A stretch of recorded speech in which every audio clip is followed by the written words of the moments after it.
Gracias primero a Brigadas para Leer en Libertad, porque creo que la chamba que hacen compañeras y compañeros es fantástica.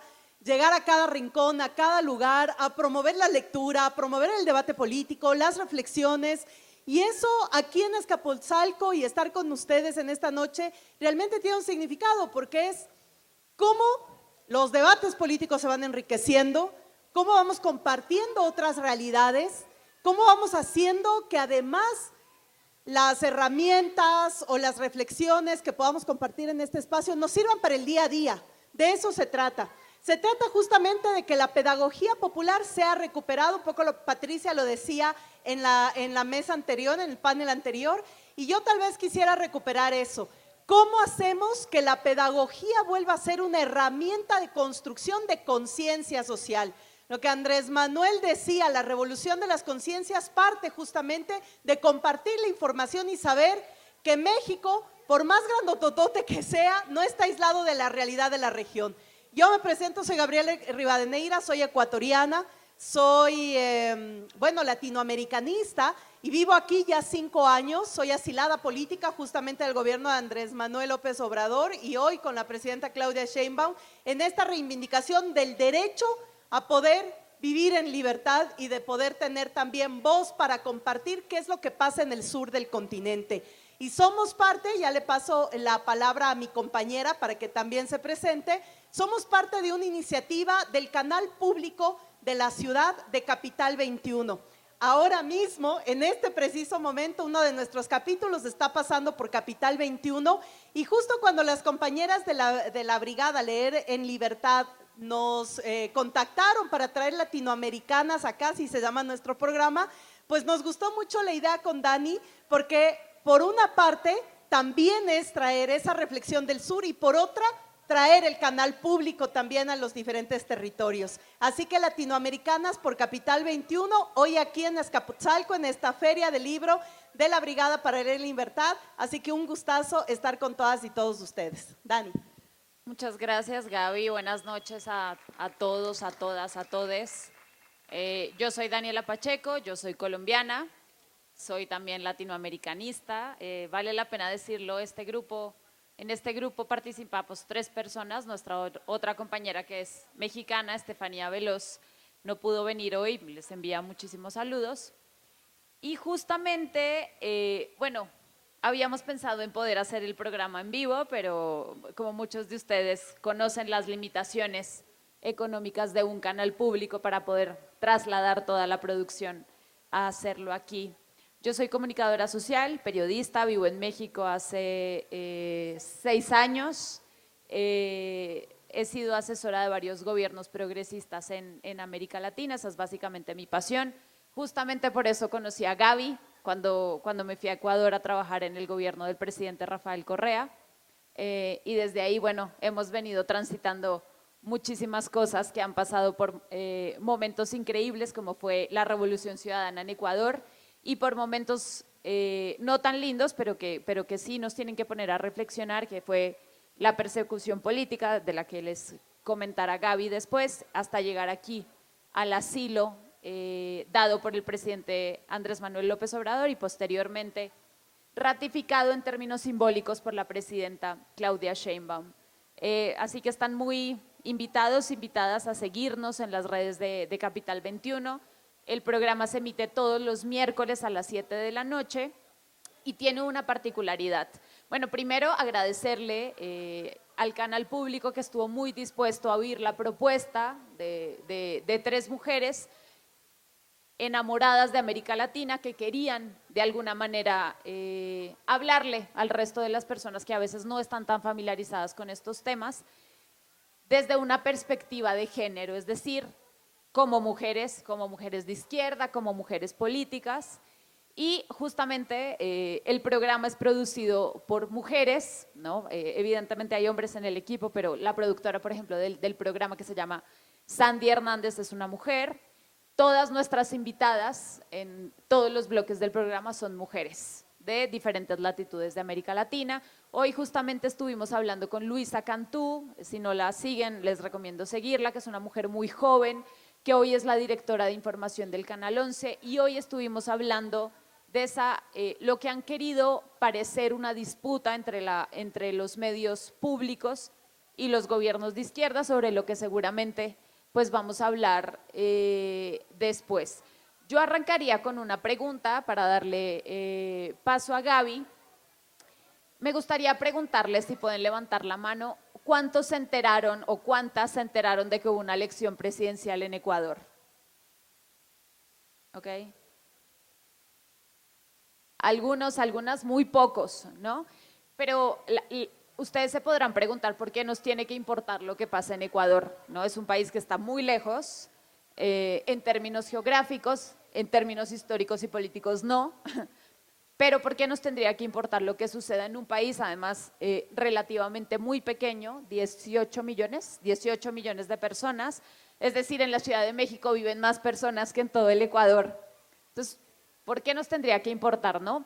Y creo que, bueno, Gaby, siendo ecuatoriana, siendo una mujer política, además una de las perseguidas desde el gobierno de Moreno, luego por Guillermo Lasso, y evidentemente continúa la persecución con el presidente reelecto Daniel Noboa, se asila en México a raíz de esa persecución, y está muy bien tomar como ejemplo lo que está sucediendo en Ecuador. Seguramente vamos a hablar de Colombia, de otros procesos políticos que ya tienen elecciones, para aterrizar aquí en México, con el espurio, sí, porque fue un fraude, y vamos a ver cómo la historia de América Latina es muy parecida y muy similar. Seguramente los relatos o las cosas que podamos reflexionar y hablar aquí les va a recordar a lo que era ese México hasta hace algunos años. Así que, Gaby. Gracias, Dani. Tal vez yo me quedo con esto. ¿Por qué importar a México lo que pasa en el sur de México? Porque además históricamente siempre nos ha importado más lo que pasa en el norte. Y obviamente ahora hay mayores tensiones también. No quiere decir que ahora no miremos hacia arriba. Compartir frontera con Estados Unidos significa que también México esté bajo el acecho de un presidente fascista, de un presidente que además ha demostrado que va a tensionar en todas las relaciones políticas y económicas, justamente para mantener el control y la hegemonía continental, que es Donald Trump. En ese sentido, mientras más presión Donald Trump ponga sobre algunos países, y en eso reivindicar que una de las presidentas, que uno de los gobiernos que ha respondido con absoluta firmeza frente a las presiones de Donald Trump, es justamente el gobierno presidido por una mujer, que es el gobierno de México con la presidenta Claudia Sheinbaum. Y eso ha permitido además que los aranceles, que ha sido uno de los temas que ha preocupado altísimamente a la población mexicana, porque obviamente eso quiere decir que impacta en los costos reales y en la economía real de México, pues ha sido una de las mejores negociaciones en relación a otros países y a otras latitudes. Pero fuera de eso, México empieza a ver hacia el sur. México empieza a ver hacia el sur porque además México es uno de los pasos obligados de la migración de Centro y Suramérica hacia el norte. Ese tan anhelado sueño americano que está vigente ya 200 años en el continente desde la vigencia de la doctrina Monroe, resulta que justamente es México por el que pasa gran cantidad de las olas migratorias, especialmente de Centroamérica y en la última década también de Suramérica. Ecuador, por ejemplo, es el tercer país con mayor paso de población migrante por México y el segundo país con mayor número de muertos en la selva del Darién. Algo está pasando entonces, y ahí es cuando desde Andrés Manuel y hoy la presidenta Claudia Sheinbaum lo que dice es: tenemos que mirar hacia el sur, porque si no entendemos que tenemos problemáticas similares, que podemos trabajar de manera conjunta, estos problemas o estos fenómenos o estas problemáticas humanas van a seguir ocurriendo. Y ahí es cuando entonces volvemos la mirada al sur. Y el sur está pasando por un shock, Dani, por unas corrientes cada vez más fuertes de una derecha cada vez más fascista, más violenta, y de unas izquierdas, que ha sido nuestra crítica, cada vez más light, cada vez más al centro, cada vez más acomodadas a lo que el marketing dice. Y aquí vamos a empezar a dar algunas reflexiones. Para hacer política hay que tomar decisiones. La política es justamente el arte de equilibrar esas decisiones para que todas y todos puedan estar bien en un territorio. Pero tomar partido y tomar decisiones políticas en sociedades tan desiguales como las nuestras, significa que alguien va a ser beneficiado y alguien va a ser perjudicado. La izquierda toma decisiones siempre para que los más de la población que todos estos 2 siglos al menos han sido discriminados puedan ser beneficiados. Y eso significa entonces que los que más han tenido poder durante todo este tiempo se golpea algunos privilegios para que eso genere igualdad en lo que se llama redistribución de la riqueza. Mientras que la derecha seguirá tomando decisiones políticas para guardar ese sector de privilegio, porque además es ese sector al que se pertenece. En estas disputas entonces que tenemos en el sur entre derechas cada vez más fascistas e izquierdas más centralizadas, es que nos encontramos en este preciso punto. Por ejemplo, Lula da Silva, presidente de Brasil, en un momento más complejo del que tuvo a inicios de siglo, un momento en el que ha tenido que ampliar el abanico de gobernanza, que tiene justamente que gobernar junto con los sectores de derecha, que además propusieron su encarcelamiento hace apenas 3, 4 años atrás con la llamada guerra judicial o lawfare, son los que ahora también tienen que formar parte de la gobernanza por los factores económicos y sociales que se está viviendo en Brasil y en el mundo. Mientras tanto, Gustavo Petro, que para nosotras es el presidente más claro ideológicamente, más formado, que está mandando más línea conceptual ideológica, se encuentra justamente en un conflicto de gobernanza porque no tiene mayorías parlamentarias y la derecha y los medios de comunicación hegemónicos golpetean todo el tiempo. Dani nos contará de mejor manera cómo está Colombia. Tenemos también del otro lado, por ejemplo, una Bolivia que continúa el gobierno del MAS en ese momento, pero que ahora tiene una división interna que está poniendo en serio riesgo la continuación del proyecto político de izquierda en Bolivia. Y es que justamente el presidente actual ha permitido que la guerra judicial se imponga frente al expresidente Evo Morales, que ahora también está disputando la posibilidad de regresar a la presidencia. Un ámbito absolutamente convulso que no sabemos cuál será su desenlace, pero que tendrá que ser pronto, porque ya mismo tenemos elecciones presidenciales en Bolivia también, y una presidenta en Honduras como Xiomara Castro, que muestra una mayor consolidación en la que posiblemente se sostenga la línea presidencial. De ahí tenemos las amenazas de Argentina con el presidente Milei, que además ha aniquilado y ha borrado cualquier indicio de derechos de las mujeres, diversidades, discapacidades, migración, etcétera. La institucionalidad bajó presupuesto, está caotizado, ha subido más del 70%, me parece, de la población argentina en este momento está en línea de pobreza y es justamente basada en este tipo de toma de decisiones. Tomar decisiones entonces tiene su alta responsabilidad y hay que saber siempre para qué lado se toman las decisiones políticas. En medio de eso está Claudia Sheinbaum en México. Entonces, sin duda alguna, si es que el sur está como una olla de presión por explotar, pues México entonces pone justamente un paraguas para decir, a ver, debatamos sobre lo que ganamos para adelante.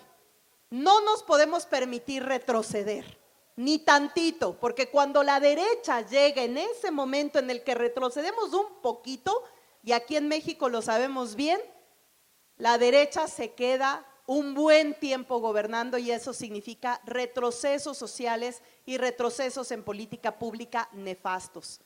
Eso es lo que estamos viendo ahora. Y Dani decía, pasamos una elección, este año tenemos 4 elecciones presidenciales en América. Tenemos la elección ecuatoriana que acaba de pasar el domingo pasado, tenemos la elección en Bolivia. Bienvenido, un aplauso por favor a nuestra alcaldesa, Nancy querida, un abrazo fuerte. Bienvenida. Querida Nancy, un abrazote. Tenemos elecciones en Ecuador, tuvimos elecciones en Ecuador la semana pasada, tenemos elecciones en Bolivia, en Chile y en Honduras. Aquí va a definir si digamos la tendencia de derecha se fortalece o si podemos sostener una tendencia progresista en la región que está cada vez más dura. Acabamos de perder la elección presidencial en Ecuador y lo digo acabamos de perder. Bueno, no la perdimos. Nos la robaron. Bueno, sí, nos la robaron, tienes razón. Y yo, ¿cómo que no?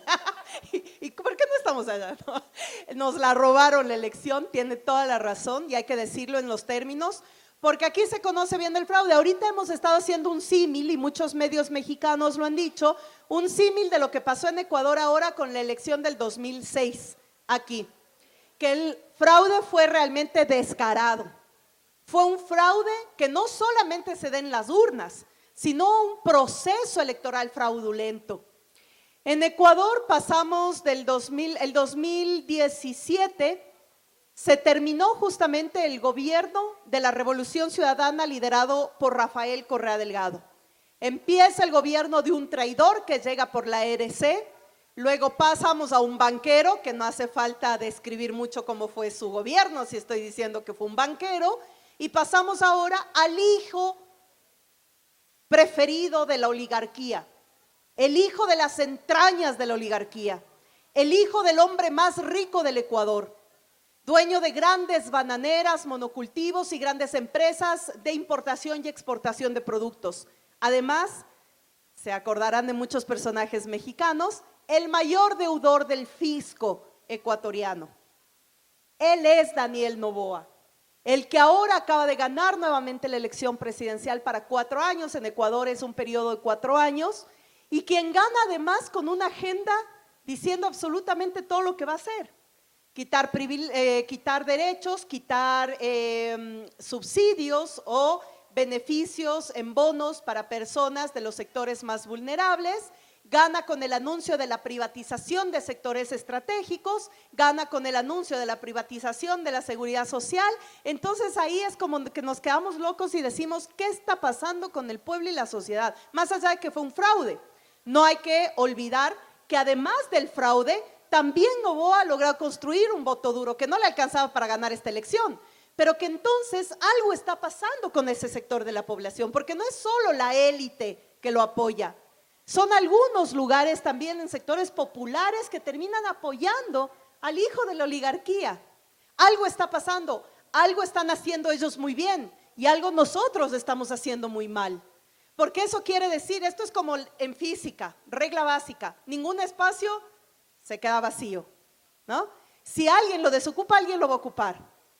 Y en este caso, nosotros desde la izquierda tenemos que preguntarnos entonces, ¿qué estamos haciendo mal para que estos sectores de la población voten y vayan a las urnas prácticamente a firmar su sentencia de muerte? El Ecuador, y no exagero, el Ecuador es en este mismo momento el país más inseguro y violento de América. El más inseguro y violento de América. Todos los días están asesinando a gente, y especialmente de sectores pobres, y especialmente de sectores negros y sectores empobrecidos. Están muriendo niños, niñas y adolescentes en manos del crimen organizado y también en manos de los militares ecuatorianos, bajo anuencia del Estado ecuatoriano.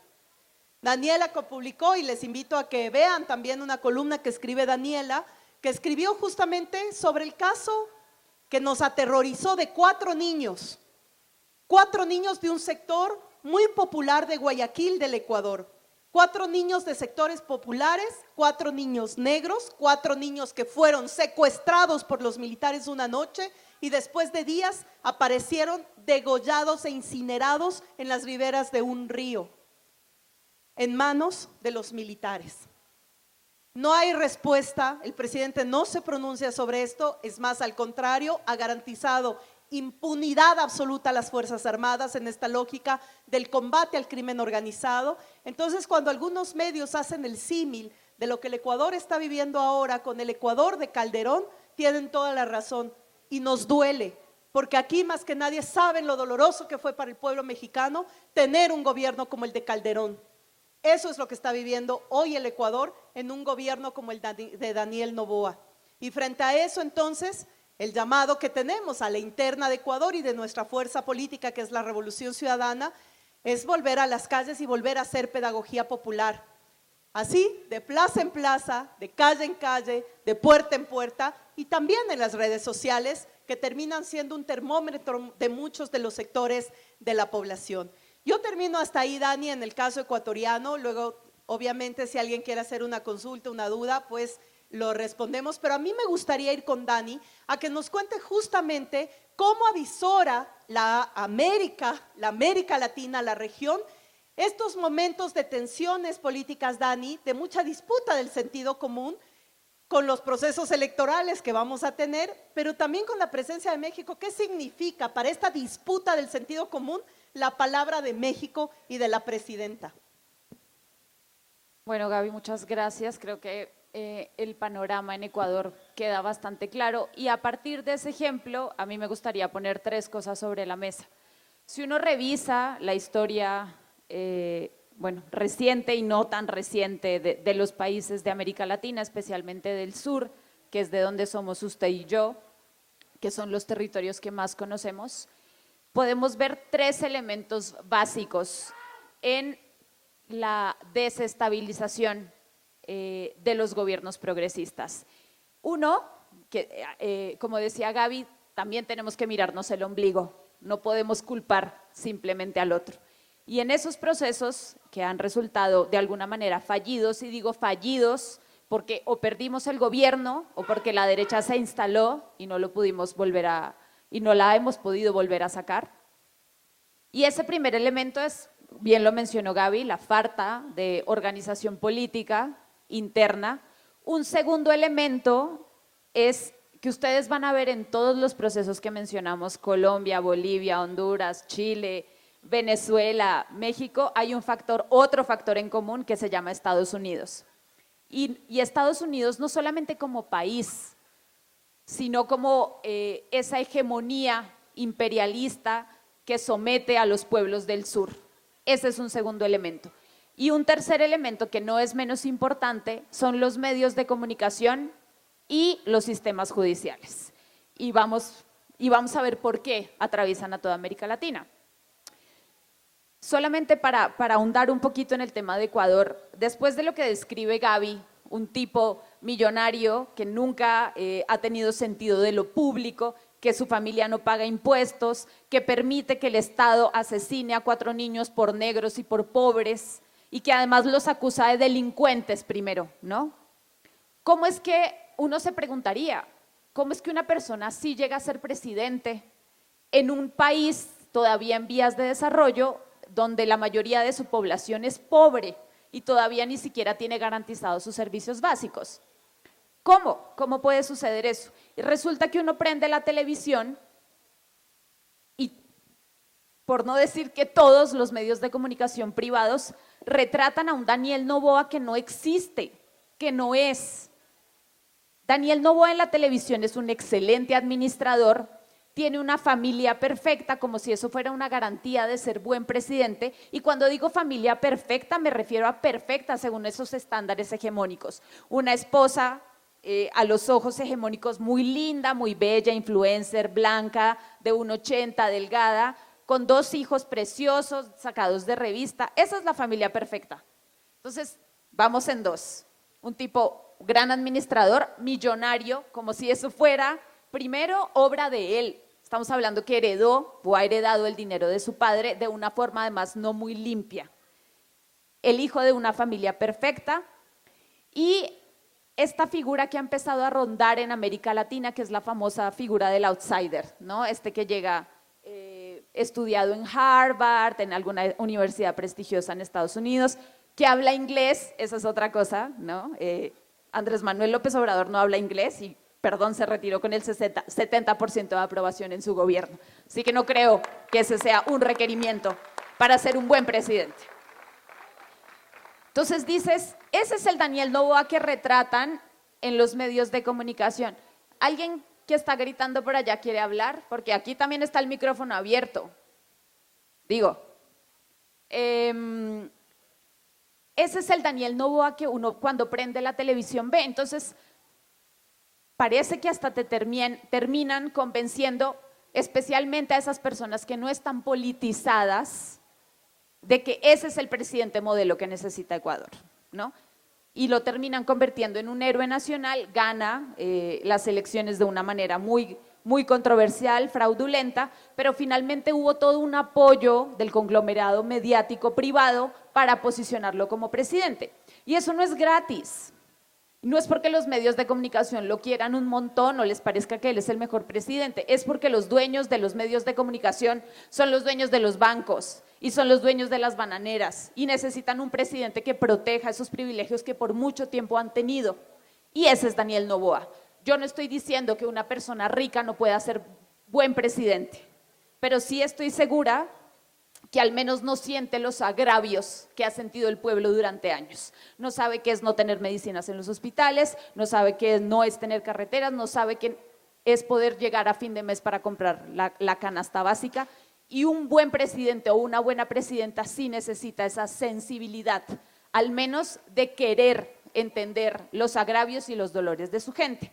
Y aquí, junto a los medios de comunicación, vienen los sistemas judiciales, a propósito de esta reforma judicial que muchos medios y muchos opinólogos han convertido en un tema tan controversial, ¿no? Y está bien, esto debería ser un ejercicio democrático, público, de debate, pero ¿a qué nos han llevado? A decirnos que a los jueces y a las juezas no las podemos escoger. ¿Por qué? Porque vienen de una élite, ¿no? ¿Qué pasa cuando ustedes piensan en un juez o en un abogado o en un magistrado? Un hombre, normalmente es un hombre, normalmente piensan en un hombre blanco, adulto, de cierta capacidad económica, que fue por una cierta universidad. Ese es el tipo de… Encorbatado. Encorbatado, por supuesto, como un juez no va a estar encorbatado, ¿no? Y entonces nos han metido en esta falsa dicotomía de la probidad, de las capacidades y el que lo puedas elegir de manera popular. Puede ser que este ejercicio no salga tan bien como pensamos, puede ser que sí, que nos dé grandes sorpresas. Lo importante es cómo esta pata que le ha fallado a todos los pueblos de América Latina, porque cualquier persona que busque acceder a la justicia, y no solo en México, sino en todos los países de América Latina, se va a encontrar con una serie de trabas que de alguna manera terminan haciendo que las personas desistan inclusive de acudir a la justicia. Ni hablar de cómo le ha fallado o cómo nos ha fallado la justicia en estos países a las mujeres. Y esa misma justicia también se encarga de que los gobiernos progresistas, de que los mandatarios y mandatarias progresistas todo el tiempo estén ocupados defendiéndose. Miren ustedes a cualquier presidente o presidenta de izquierda. Tiene que pasar la mitad de su vida haciendo defensa por todas las acusaciones que recibe. ¿Qué pasa? Acusados y acusadas todo el tiempo en los medios. Cuando viene la condena judicial, parece que a nadie le queda duda de que son culpables. Ya lo vi todos los días en televisión durante un año. ¿Cómo es que esa persona no va a ser culpable? ¿No?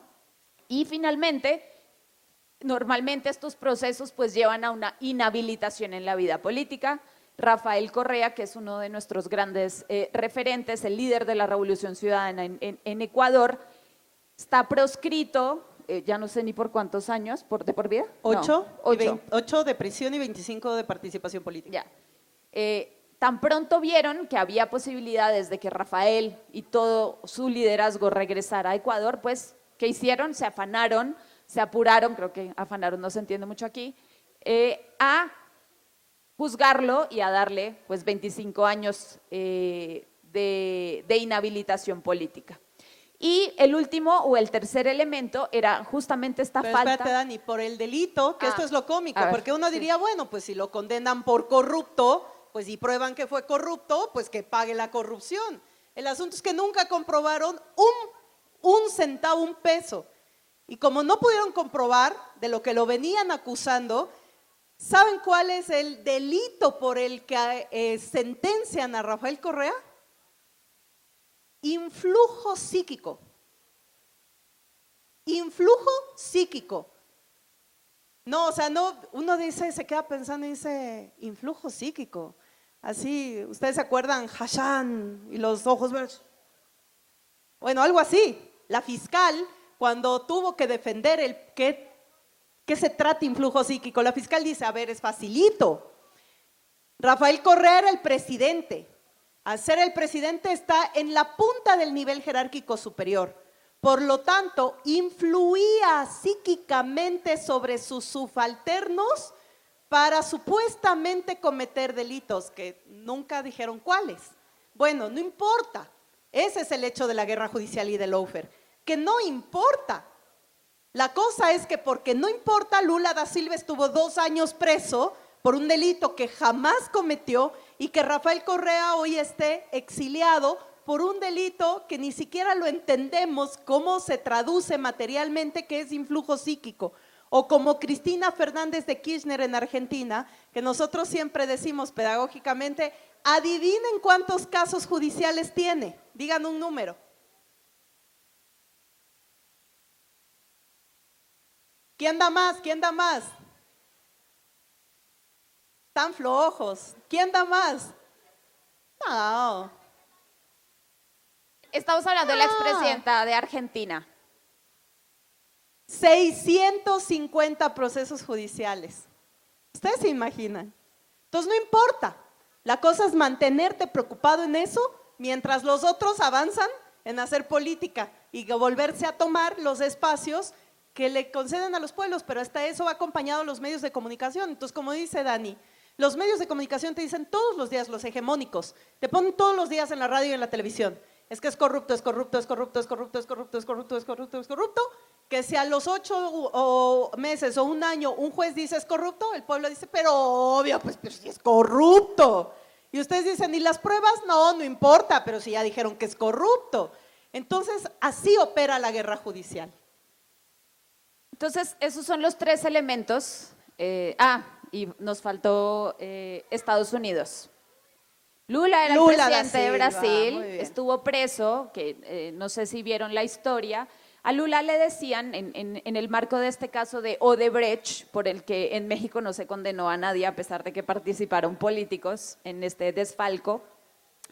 En Brasil decían que Odebrecht le había entregado un dúplex, un apartamento dúplex, a Lula. Y a la hora de revisar el caso, el apartamento no estaba a nombre de Lula y por eso lo condenan. ¿Cómo es que es dueño de un apartamento pero no está su nombre? A ver, si no era ni al de nadie. No, porque no era su apartamento, porque nadie nunca lo había visto en el dúplex, pero la condena fue justamente porque el apartamento no estaba a su nombre. Cosas absurdas de la política. Y volviendo al tema de Estados Unidos, más que como país, como un sistema hegemónico de pensamiento, si uno revisa, por ejemplo, volvemos a Ecuador, que es lo que más fresco tenemos, si algo ha caracterizado al gobierno de Daniel Noboa ha sido el entreguismo. Hay unas islas preciosas, ojalá algún día puedan ir, que se llaman las Islas Galápagos, que son patrimonio cultural de la humanidad, que se entregaron en concesión al gobierno de los Estados Unidos para funcionar como un portaaviones natural para sus vuelos. Pero también adivinen qué, ¿de dónde salen los vuelos cargados de cocaína hacia el resto del mundo? De la isla protegida por los Estados Unidos. ¿Quién ha desarrollado el famoso Plan Fénix de seguridad que no existe en Ecuador y que hoy es el responsable de que 4 niños ecuatorianos los hayan matado por negros y por pobres? ¿Quién está detrás de eso? ¿Quién fue a asesorar al gobierno de Daniel Noboa? Los Estados Unidos y los mercenarios. Y además, la cocaína en cargamento de banano de la familia de Noboa. Les contábamos que Daniel Noboa es hijo del empresario más rico, del hombre más rico del Ecuador, cuya mayor fortuna viene de la exportación de bananos. Ecuador es un gran productor de bananos para el país, pues resulta que los cargamentos que llegan a Europa cargados de cocaína vienen en cajas llenas de bananos, propiedad de la empresa de Daniel Noboa, ¿no? Pero Estados Unidos, en su lucha contra las drogas, no se entera nunca de lo que está pasando.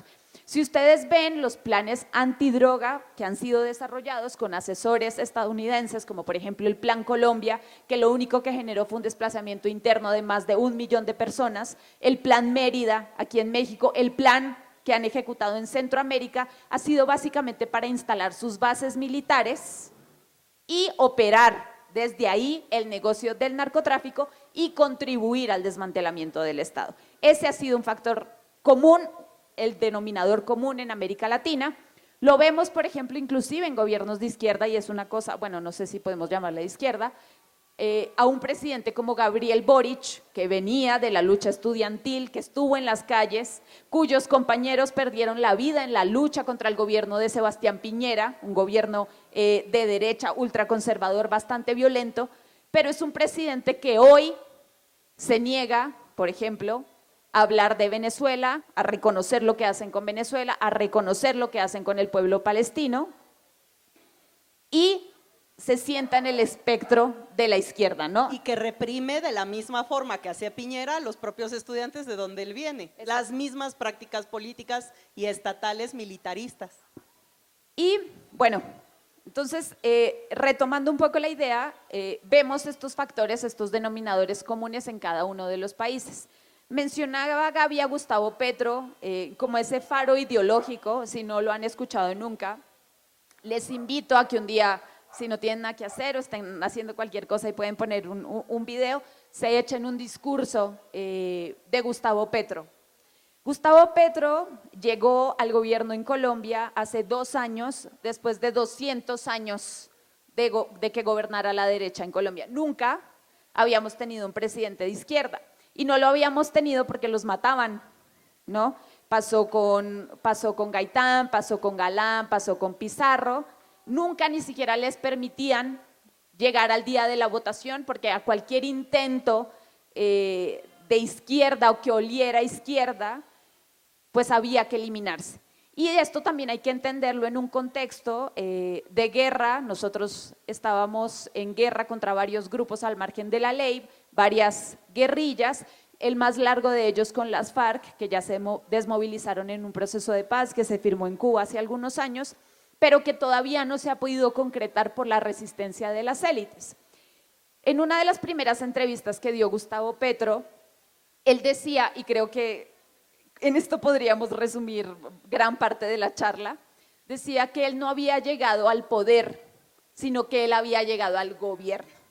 Y esto tiene atrás muchas cosas. Es muy difícil pensar que un presidente no tiene poder, por supuesto que tiene algo de poder, pero él se estaba refiriendo a cómo los conglomerados mediáticos, a cómo los dueños de los bancos, a cómo los dueños de las grandes empresas son quienes siguen moviendo los hilos del poder en un país como Colombia y seguramente en otros países de América Latina, como está retratado perfectamente en el caso de Ecuador. La mitad del gobierno, Gustavo Petro, se ha tenido que defender de acusaciones como opera el lawfare, esto que les hablábamos de la guerra judicial, y en estos enfrentamientos que tiene todos los días con los medios de comunicación que lo acusan de una u otra cosa. Colombia es un país extremadamente conservador, racista, clasista, etcétera. Es la primera vez además que hay una vicepresidenta negra que viene de la lucha social, que fue una desplazada, que es una líder social, que era pobre. Y en Colombia, hay que decirlo, bueno, yo no me quiero incluir en ese grupo, pero en Colombia no nos gustan los negros, ni los pobres. Pero es que resulta que somos negros y somos pobres, pero no nos gusta ver eso reflejado en el poder. Y eso se lo debemos también a una falta de concientización política, pero también a este ideal. Y qué pena que yo sea tan repetitiva con el tema de los medios de comunicación. Yo soy comunicadora y creo que sí hay que reclamarles mucho el no trabajo de sensibilización y de educación popular que como medios deberían hacer. Nos han convencido de que la comunicación es un servicio privado y la comunicación es un servicio público que además se tiene que regular, y eso es otro debate, justamente hoy lo estábamos tratando con Luisa Cantú en el programa, porque cada vez que uno oye la palabra regulación respecto a los medios de comunicación nos dicen que es censura, que los queremos censurar. No, tú estás prestando un servicio público. ¿Por qué a un hospital, porque a los prestadores de salud se les regula? Porque es un servicio. Igual que la comunicación también tiene que estar regulada. Y hoy una de las conclusiones a las que llegábamos es que sin regulación estos grandes conglomerados de comunicación no van a asumir la responsabilidad social que tienen con las audiencias. Y con esto termino, Gaby. No sé si vieron en las noticias o vieron este comercial, este spot de la Secretaría de Seguridad Pública de los Estados Unidos, pautado en medios mexicanos, donde básicamente amenazaba a los migrantes. ¿Y de dónde son la mayoría de migrantes que viven en Estados Unidos? Pues mexicanos. Y los amenazaba con que se fueran o con que no llegaran a su territorio. ese spot, ese comercial, cuando llega, yo como director de un medio, directora de un medio privado, uno pensaría, bueno, yo veo el comercial y digo, no, no es posible, no podemos pautar esto, o sea, es un ataque a los derechos humanos de la comunidad migrante, pero además estás atacando a tu propio pueblo, y aún así, en territorio mexicano, ¿no? Primero, eso es una gran falencia, que un gobierno extranjero pueda pautar propaganda política, abiertamente política, en otro país que no sea el suyo, ¿no? Pero además que ni siquiera el hecho de que estén atacando a sus propios compatriotas los haya movido a tomar la decisión de no pasar el spot, ¿no? Era una transacción comercial independientemente del contenido que tenía. Por eso, ahora que está en debate público el tema de la ley de medios, es desde esta perspectiva que nosotras sugeriríamos que se vea un servicio público que se está prestando, que no se está prestando bien, además que utilizan el espectro mexicano. Ellos no son dueños del espectro y ese espectro se podría utilizar en medios que sí hagan su tarea popular, con gente que aparezca en los medios que se parezca mucho más a los pueblos y que piense en el código de los problemas que pueden sufrir a diario las y las personas que habitamos en este país. Y tal vez, Dani, para alimentar las reflexiones sobre los medios de comunicación, que me parece muy interesante, es el tema de decir, nadie es neutral, no puede ser neutral. O sea, nadie puede ser neutral por una simple razón, somos seres humanos cargados de historias, de procesos, de origen.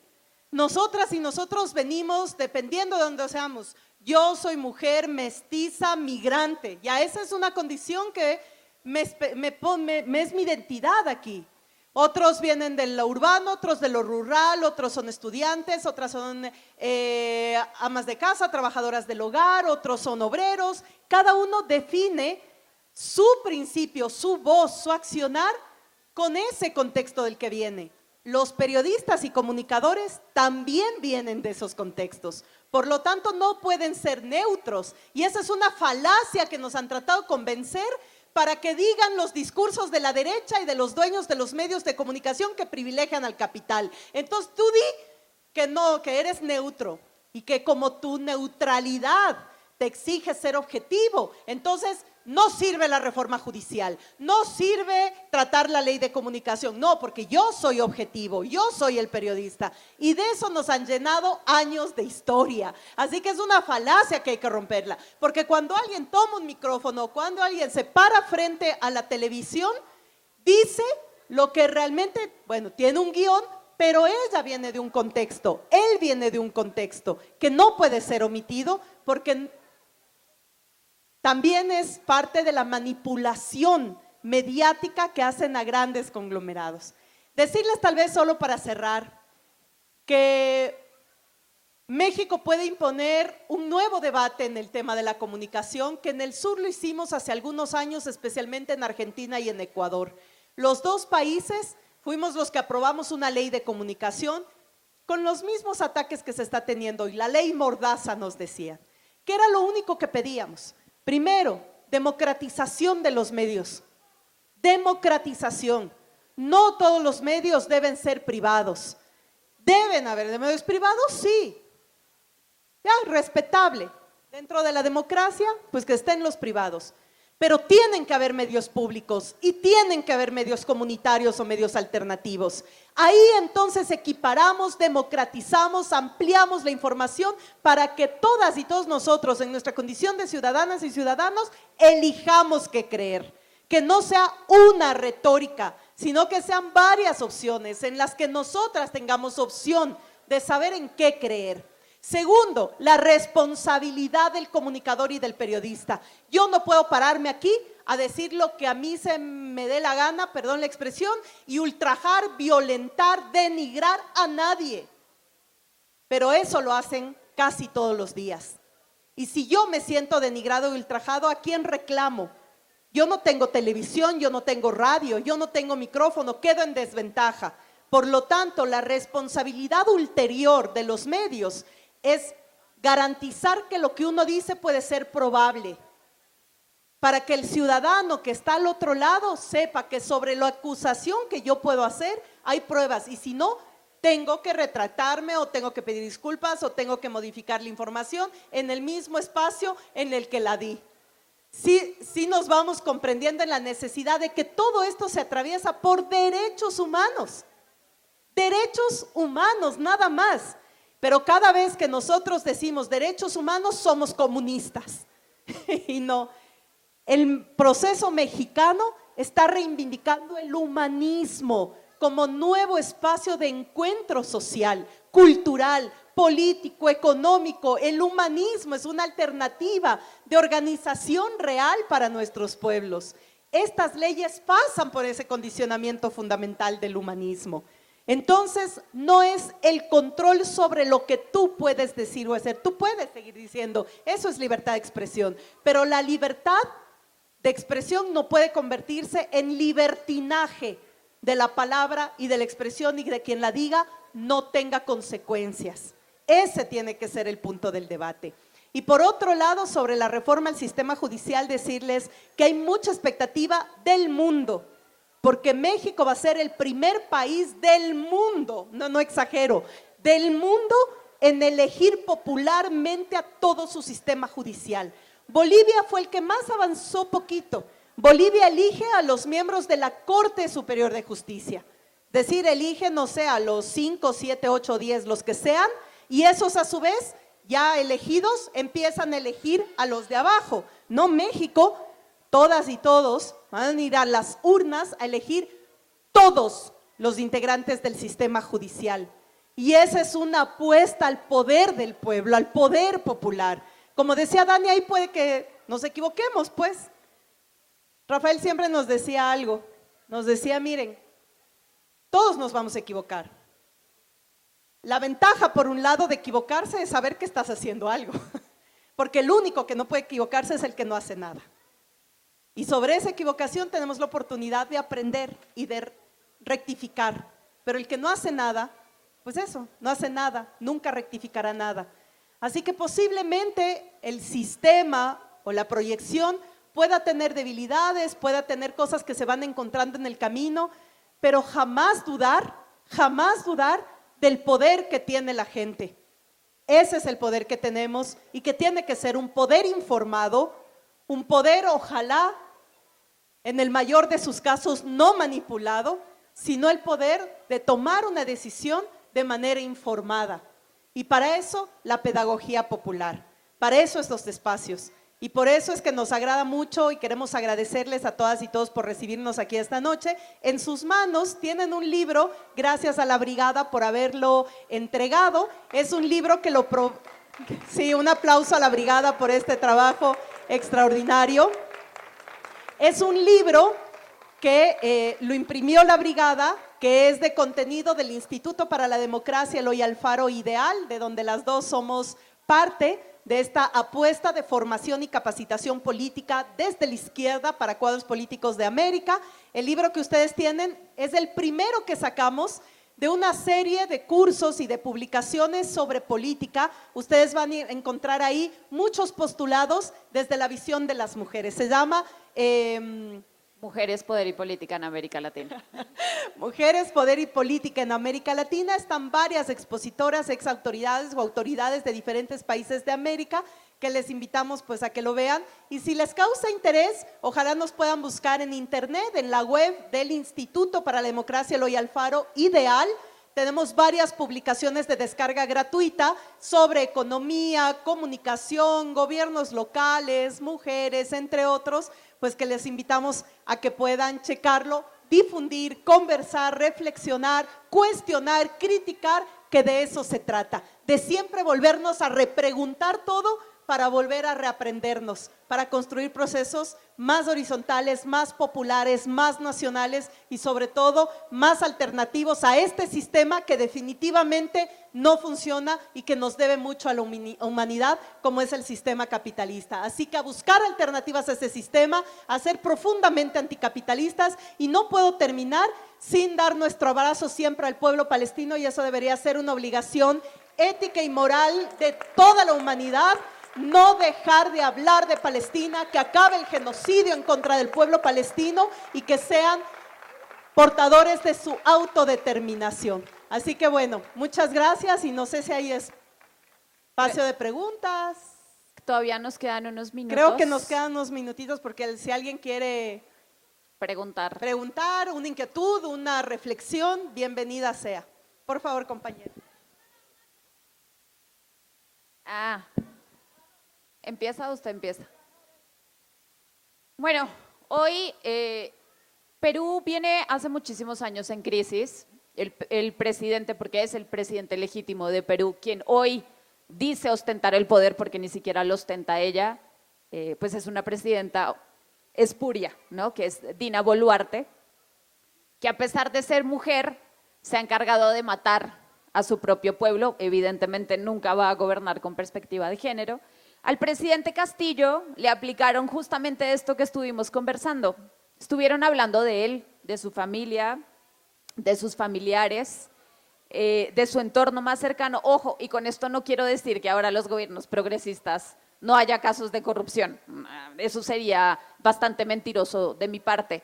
La diferencia es cómo responden esos gobiernos a los casos de corrupción. Una cosa es que detectas el caso, lo tratas, responsabilizas, buscas una cadena de responsabilidad, buscas que se haga justicia en ese caso. Otra cosa es que se promueva y se proteja a los corruptos en el gobierno cuando los tienes adentro. El presidente Castillo ha estado en esta libertad, ¿cómo se dice?, en prisión preventiva, ya lleva más de 18 meses. Prisión preventiva, más o menos, año y medio. Sin que le dicten sentencia, difícilmente, y es muy doloroso decirlo, difícilmente va a salir pronto de la cárcel. El sistema peruano, para no alargarme, siempre ha sido uno de los peores valorados del mundo. El Congreso tiene 3% de aprobación. Dina Boluarte tiene 4% de aprobación, pero ahí se sostienen porque mutuamente no se van haciendo daño, ¿no? Sin embargo, Dina Boluarte dejó de serle útil a los intereses de las élites. Muy seguramente Keiko Fujimori, la hija de este dictador peruano, que no sé si lo recuerdan, Fujimori, posiblemente sea quien llegue al poder. Por eso el Congreso decide abandonar a Dina Boluarte, se ve acorralada, se ve sola y convoca a elecciones para el próximo año. Recordemos que ella llega justamente por la prisión, porque aprisionan al presidente Pedro Castillo, era ella su vicepresidenta. Apenas toma el poder dijo que iba a convocar a elecciones porque eso era lo más democrático. Sin embargo, por supuesto que se atornilló en el poder hasta hoy que el Congreso la patea porque no es útil y bueno, si uno revisa no es nada distinto a lo que ha pasado en otras latitudes de América Latina. Y bueno, como alternativa a esto, digamos, porque siempre hay una alternativa, en Perú como alternativa de las izquierdas y de los progresismos, pues están armando una gran coalición liderada por Verónica Mendoza, que fue ya candidata presidencial por las izquierdas y que esperamos que en esta ocasión pueda consolidar mayor fuerza también para disputar. Y ahí va a ser seguramente una disputa entre dos mujeres, entre Keiko Fujimori, la demostración más clara del fascismo peruano y de la oligarquía, y entre Verónica Mendoza o el sector que promueve esta gran coalición de izquierda progresista, justamente para poder tratar de estabilizar la política peruana, que lleva bastante tiempo ya de inestabilidad política y jurídica. Compañera.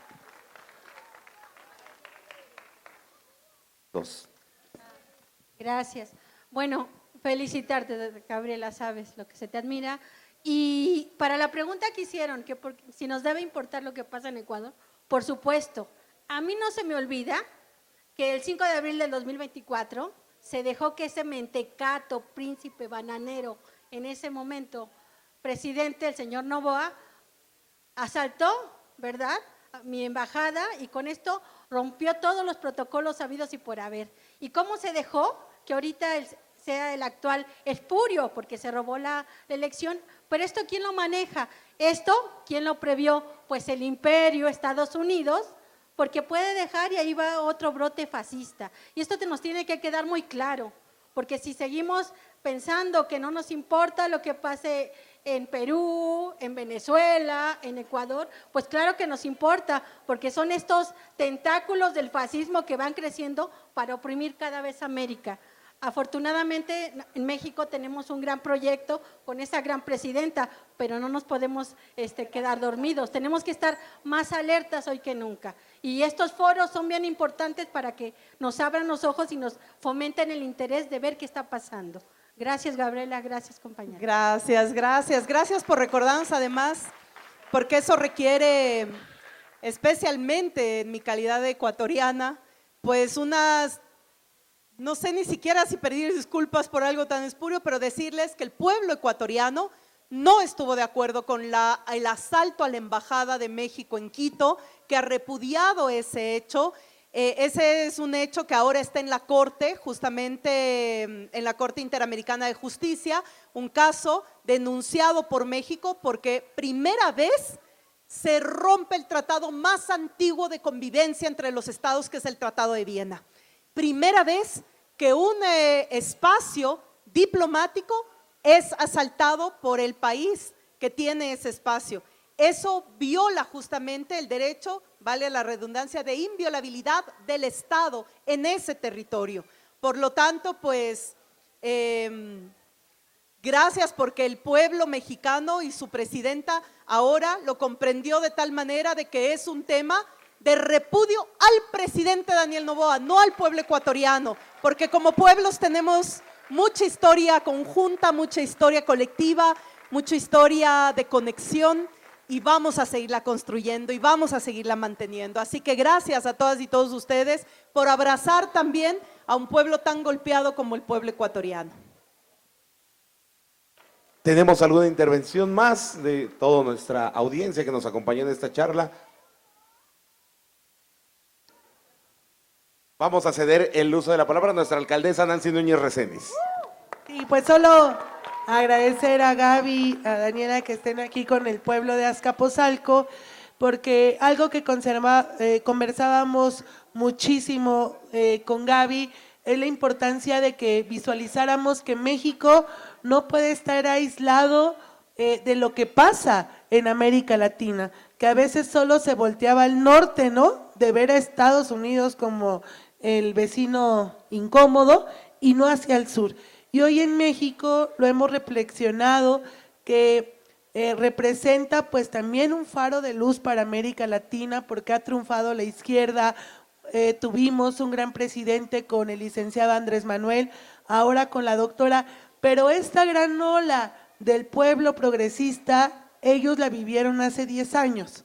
Entonces, si nosotros abandonamos las plazas, si nosotros nos burocratizamos, si nosotros dejamos de militar, no estamos exentos de golpes de Estado, de los golpes vía lo que nos mencionaban del Poder Judicial o incluso pues esta manipulación que se da por los medios y esta derechización que a veces se tiene y que no podemos nosotros decir estamos muy bien, estamos en una ley miel, sino tenemos que defender nuestros gobiernos progresistas, nuestros gobiernos de izquierda y sobre todo solidarizarnos con todos los procesos de América Latina. Entonces, pues que sean muy bienvenidos y que Azcapo pues acompañe esta lucha por la patria grande. Muchísimas gracias, bienvenida, bienvenidos. Muchas gracias. Cerramos con esto. Entonces, están invitados a revisar mucho material. No se olviden, Latinoamericanas todos los miércoles por Capital 21 y las y los que puedan visitar Ideal para que puedan informarse y tener mucho material de formación política. Gracias a Brigadas para Leer en Libertad, gracias a todas y todos ustedes y gracias a nuestra alcaldesa, porque yo quiero decirles que tengo el honor de conocer a Nancy, no ahora que es alcaldesa, sino hace muchos años, y ni siquiera aquí en México, sino en esta América Latina. Y esa es la importancia de que conozcamos y nos reconozcamos en los procesos comunes de América Latina, porque Nancy lo dice bien, ya lo vivimos en el sur, tal vez una década de mayor derechos, proyección, igualdad, crecimos mucho, redistribución de la riqueza, pero vino la derecha y nos golpeó a tal punto que todo retrocedió. Hoy México está liderando la vanguardia en la transformación y en el cambio, pero si no protegemos como pueblo y si no nos organizamos para defender no lo que consigues la presidenta o el gobierno de la presidenta, sino lo que está consiguiendo a través de su gobierno el pueblo mexicano. No estamos sueltos ni por fuera ni lejanos a que la derecha se vuelva a organizar, regrese y vuelva a quitar al pueblo todo lo que ha ganado en este tiempo. Eso son ciclos que debemos romperlos y que tiene que romperse, y esperamos que empiece a romperse en este momento del segundo piso de la cuarta transformación de México, este México humanista. Así que gracias a Nancy, gracias a todas y todos ustedes, y hasta una próxima ocasión.